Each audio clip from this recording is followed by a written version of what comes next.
Hello everyone, my name is Legendary and this game is Rise of Kingdoms. 5 Cavalry Marches or updated my 5 Cavalry Marches. If you want to go out with 5 Cavalry Marches, you have Chandragupta, you have William, all the other rest of the Cav commanders, including two very well known commanders as Alexander and YSG.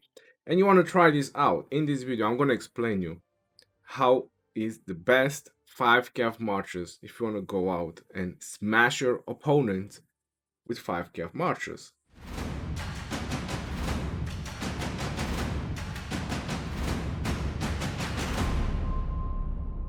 Hello everyone and welcome back to another Rise of Kingdom video. This is going to be an update for my 5 Cav marches, which I already done. I'm definitely going to post a lot of cards on the top regarding that because you want to know throughout the time how I kept using my marches, my 4 marches in the Lost Kingdom, my 5 Cav marches and so on. I have videos regarding all those kind of things. I'm going to say some very important rules about this video, and these rules you have to keep them in mind throughout the rest of the video, otherwise you will not understand. So the first and most important part is that when I started with my 5 Cav marches, or with the idea of going out with the 5 Cav marches, we did not had all this equipment update that we have right now. So if I go ahead and click on Saladin, this is my complete Cav setup, which usually sits on a Takeda because they are my rally march. How long will it take to get 5 marches like this? I spend a lot of gems on the VIP shop, keep buying the blueprints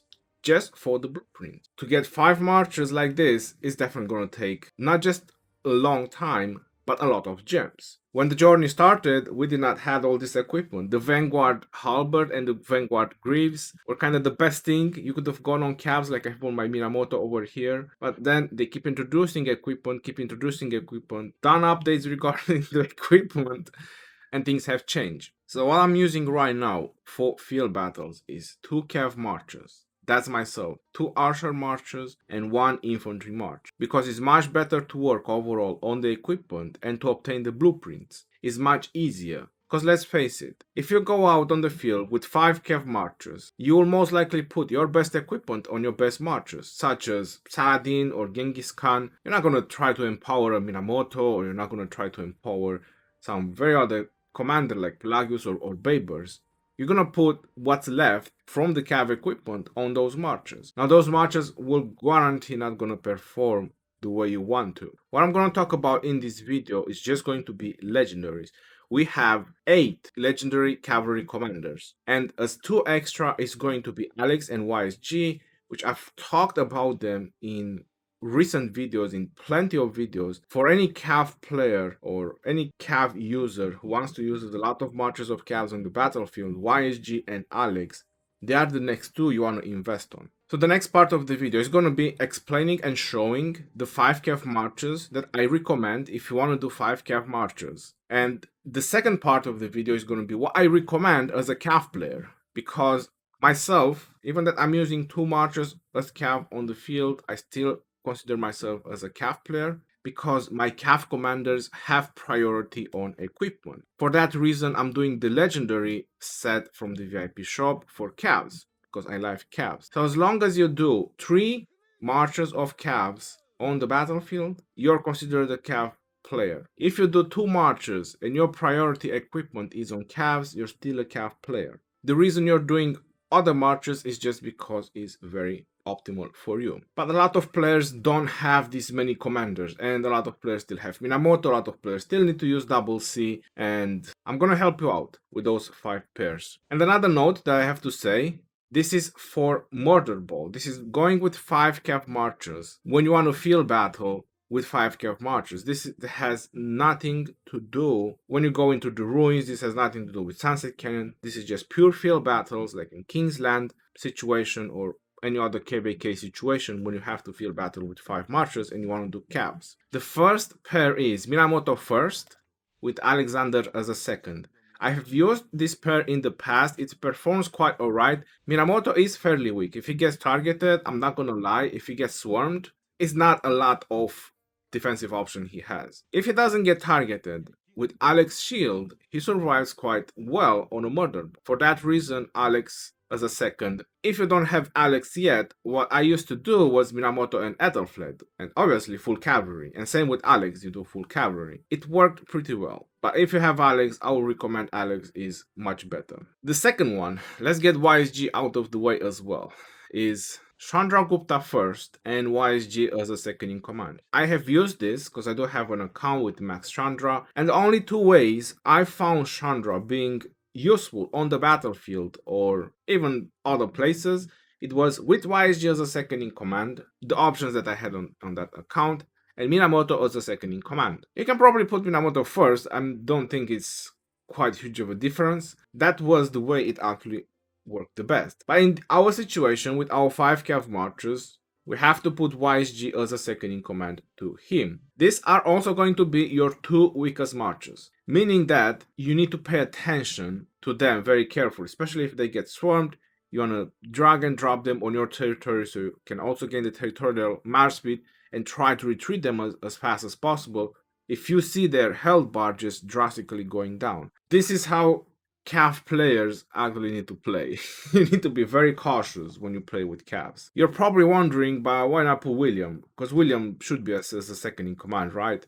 Or why not put Takeda or someone else? We'll get there as well. The reason I'm not putting William is because I want Chandra to be as slow as possible. And Chandra doesn't have any march speed bonus that gives him like permanent march speed like William has or like Attila has or like Double C has or Minamoto has. So I would love to keep him and be as slow as possible so he doesn't get the first one on the battlefield. I would love Saladin or someone with way more defense options to get there first. With Saladin, with YSG as a second, Chandragupta first and YSG as a second, he's definitely going to be slow enough or slower than the rest marches. That was the second march. Going on the third march, let's get Saladin out of the way. First, Saladin, and second in command is William. This is also a 20% march speed increase, which kind of makes them a little bit faster than some of the other marches. They are way more tankier, so I wouldn't mind if Saladin goes first. Why do I want to keep William a second to Saladin? Is because even if some of your other marches in the murder ball go down, you keep William there and keep pounding his 4 skill and helping your allies. Now with Chandragupta and YSG they go down, it's fine, but Saladin and William will continue helping either your other marches left or your allies that are still there in the murder ball. That's why I want to protect William as much as possible in the murder ball, putting him second to Saladin. He works better as a second to Genghis, yes, but what would be the point? Genghis has 15% march speed, William has another 15% march speed. 30% march speed, you'll be the first in the front, and I can guarantee you that you're going to be the first to die and with no retreat. Because once Genghis gets hit, he's losing his march speed, he gets slowed down, and you're not going to be able to retreat. No defense as well, you're just going to get smashed. That's why William works much better as a second to Saladin, which is going to be one of your tanky marches. Going on to the fourth is going to be Genghis first.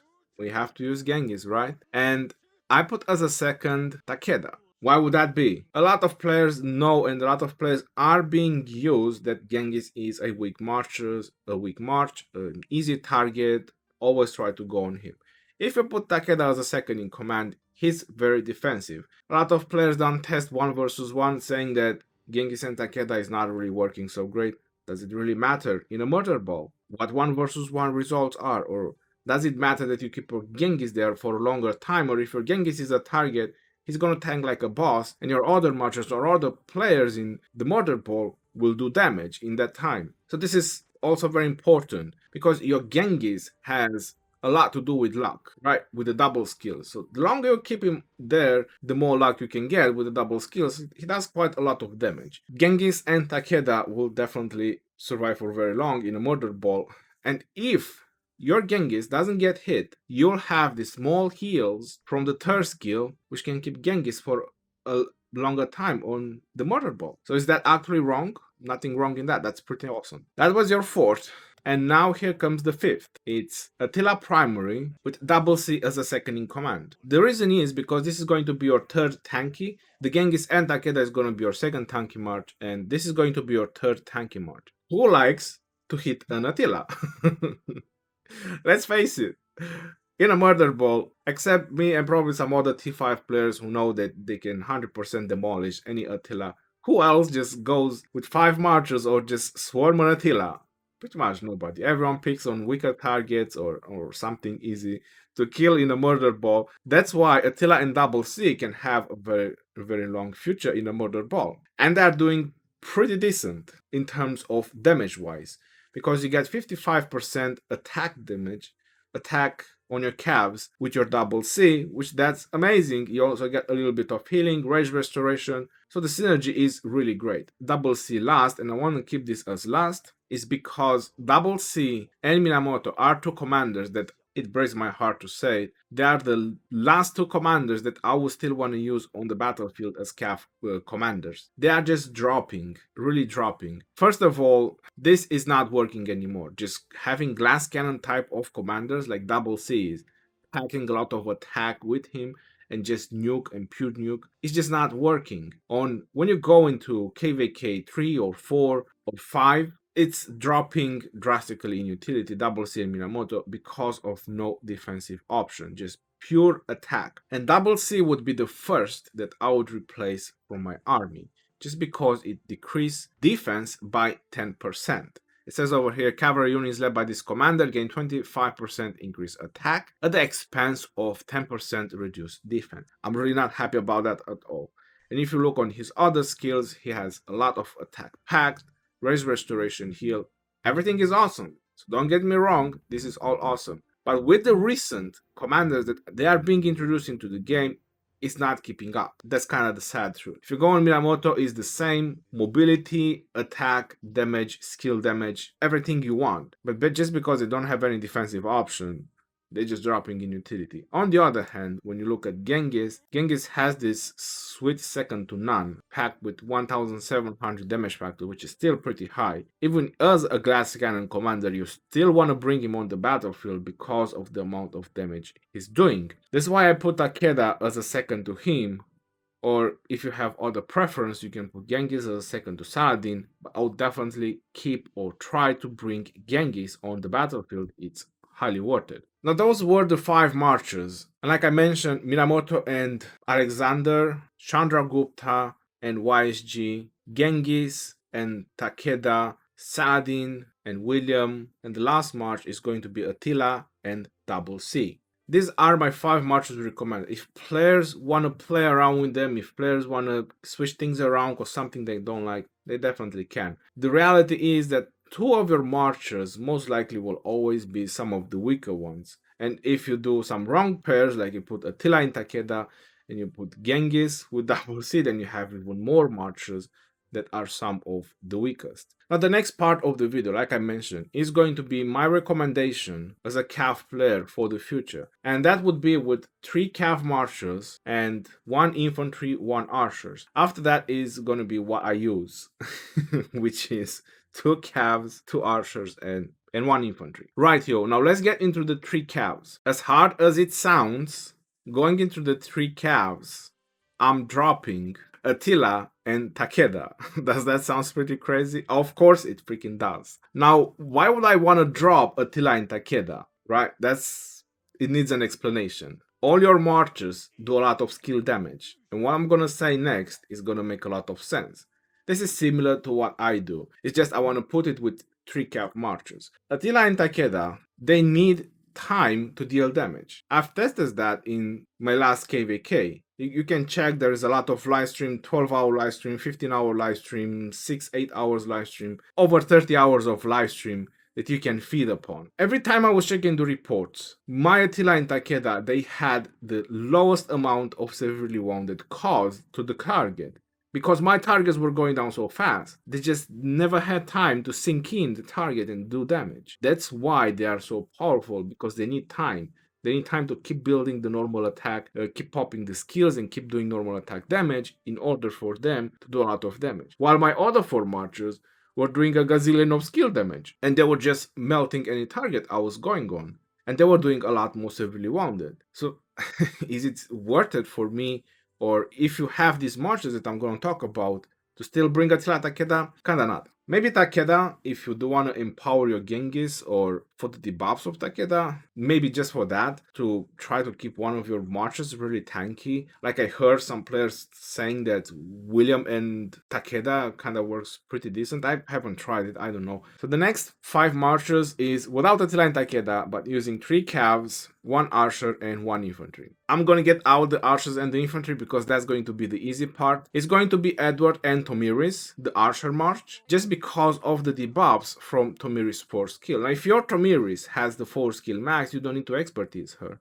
I just didn't got that way. My last 2 points were one on her 4 skill, and then she was like 1 skill away to be expertise. I was missing like 1 skill on payback. So for 80 sculptures, I obviously expertise her, there was no reason. And I pretty much like to expertise commander as well. But if you get the 4 skill max, this is exactly what you need from your Tomiris. The Edward as a first is because of the slow rage gain. He has 1350 rage requirement. If Edward takes a long time to do a skill damage, every normal attack you're going to put a stack. So by the time Tomiris is going to fire off, or by the time Edward is going to fire off, you're close to 15 stacks.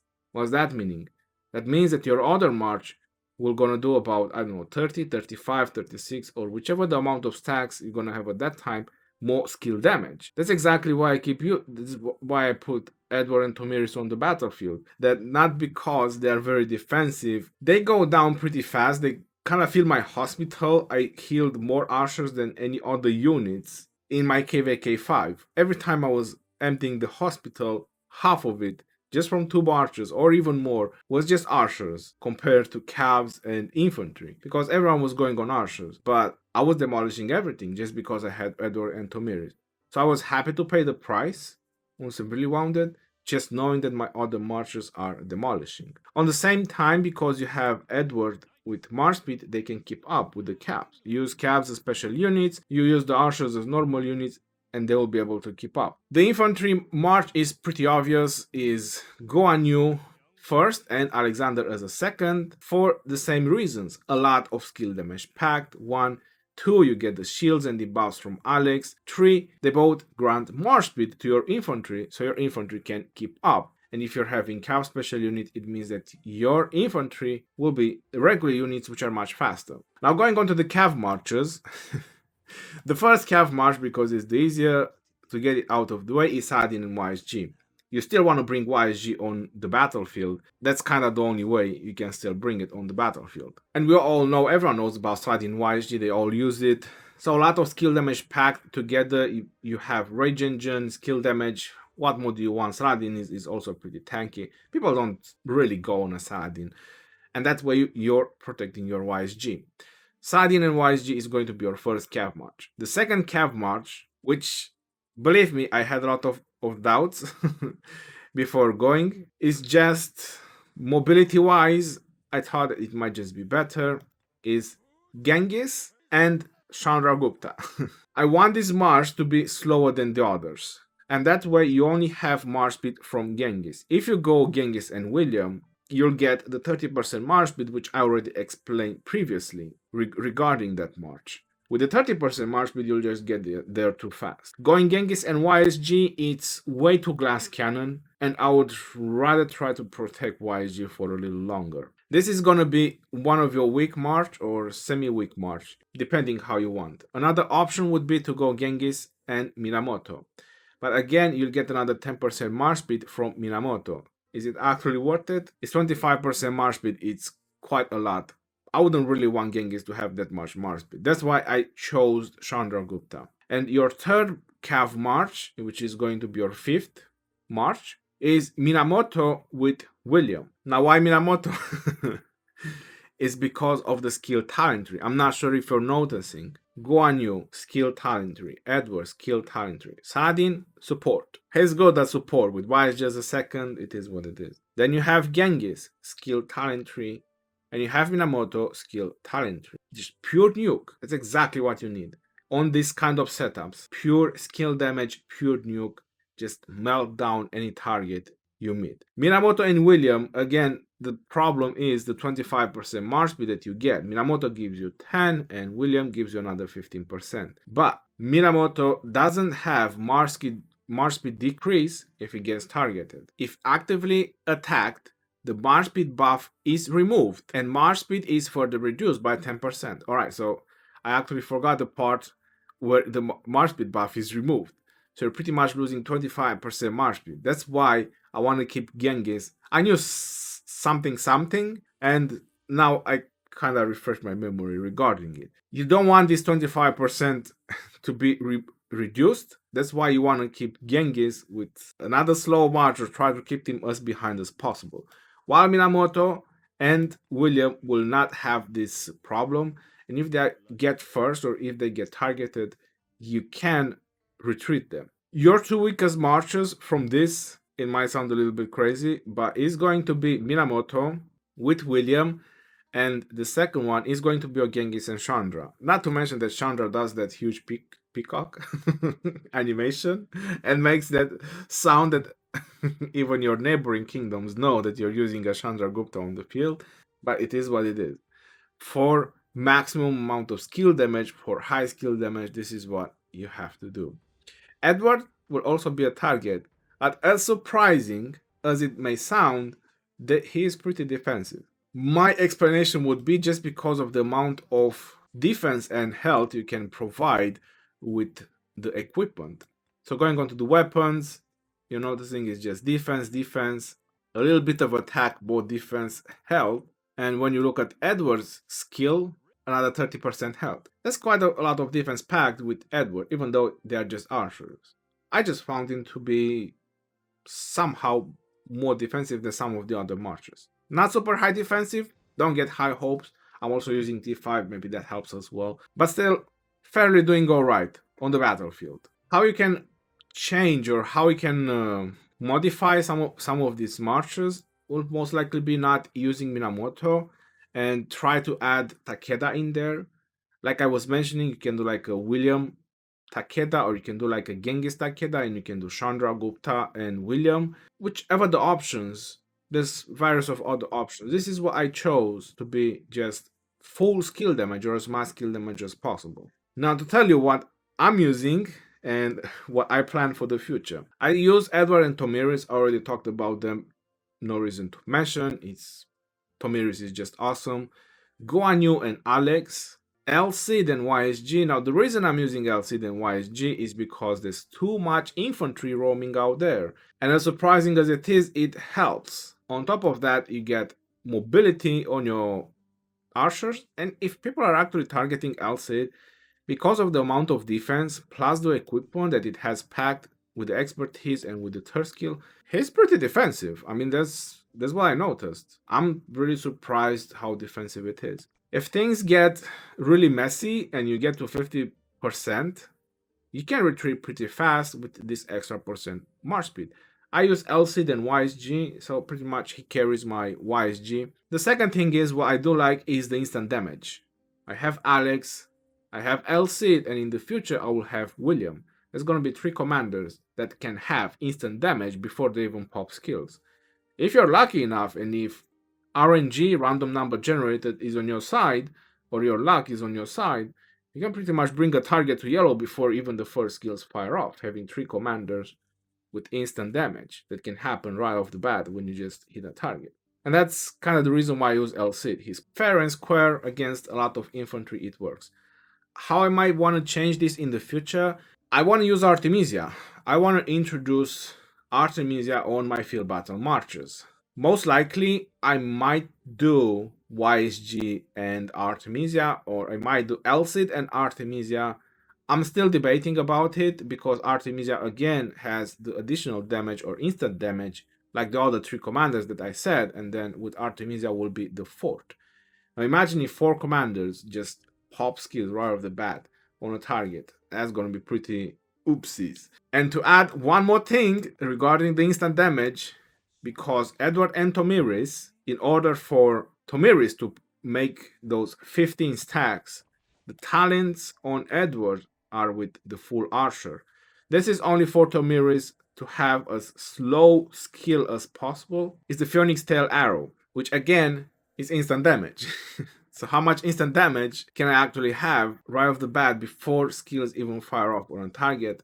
That can be pretty insane, isn't it? When all these things gonna fire off. But if I do Alcid and Artemisia, like I was thinking about, then I have to pair YSG with someone else because I do want YSG on the battlefield. I mean, come on, who wouldn't want it?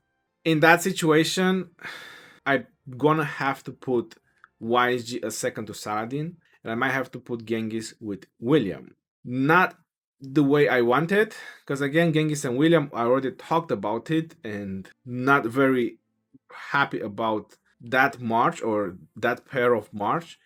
If I do Saladin and William, Genghis and YSG, I also thought about it. They're pretty squishy. I was also thinking to go YSG and Artemisia, so I don't have to mess up and with so many cav and lose so many cav commanders. But then they will be very slow. It's gonna be like a one-time go with YSG and Artemisia. I'll have no mobility, while Elcid offers me some mobility. But there's a lot of options I'm thinking about. But I do want to introduce Artemisia, whatever happens. So this was just as an idea. Now, without adding Artemisia, I already said Elcid, YSG, Edward and Tomiris, Guan Yu and Alex, Saladin and William, Genghis and Chandragupta. That is my original plan as it is right now. If I introduce Artemisia or not, I'll figure things out how I'm gonna mess with the marches around. I'm gonna put William first or use William first so I can protect Genghis and do like a Saladin Genghis and do like a William YSG. I'm not 100% sure about that, but things can be changed. You can always play with a lot of marches around, and Artemisia is something that I want to add in my future murder balls. It's because of the expertise, like I was mentioning, is going to be my 5th commander that will be able to do instant damage on any target that I select. Not to mention 1800 nuke, which is pretty amazing, up to 3 targets, no penalty on hitting, no 15% reduction, you do full damage on 3 targets. Damage, 50% damage increase. It's basically like having another YSG with just more defense and health. I know that sounds pretty crazy, like what my plan or what I'm trying to do or why I'm not using so many cav, but it's all about nuking power. When you go into a murder ball and you really want to demolish or you really want to take control over there, it's all about having a lot of skill damage packed. And I'm not sure if you noticed, when I introduced Artemisia, I kind of removed Chandragupta. So that is the next commander that I would remove. The 3 best cav commanders that I consider right now is Saladin, Genghis, and William. Attila and Takeda, they are amazing in rallies. You're probably saying, bro, how you cannot talk about Attila Takeda? So ruin-wise, 1 versus 1 wise, rally-wise, Attila Takeda dominates. But what this video was about is, like I mentioned in the beginning, your 5 marches. Started with the 5k of marches, but then I wanted to mention also about the 5 best marches that you can do for your murder ball. To do like a gazillion of skill damage, have some buffs, and all that good stuff. This is how I play. You're definitely gonna see some of this very soon in the next KVK. We're having Artemisia next, and she might be maxed, so I can definitely add her because we don't have Chandra and William yet. So if I manage to max Artemisia, then it is a very high chance that I will do Elcid and Artemisia just to bring more AoE on the field, and I'll have to do Saladin and YSG, and to keep Genghis on the battlefield, I might do Genghis and Takeda. I was thinking for a very long time to go like Genghis and Minamoto. I like the combination between Genghis and Minamoto. It's pretty interesting, but they are squishy as well. So it might be Genghis and Takeda. So without Chandragupta and William, this is what I might try. Genghis and Takeda, Saladin and YSG, Elcid and Artemisia, Edward and YSG, Guan Yu and Alex. Might be the first option to go with Minamoto, just to bring even more skill damage, see how much they will target my Genghis or they will target my Edward or my Elcid, And after that, I'll try to mix things around. That's pretty much about it. Until next time, this is your boy Legend Ronnie signing off. And I do hope you get a lot from this video, and I do hope you understood. I mean, the video is fairly long, but I need to talk about, you need to understand what I'm saying. You need to understand why I'm doing this and for what purpose. Until next time, this is your boy Legend Ronnie signing off. Peace out, yo, and take care. See you on the next one, and stay safe out there.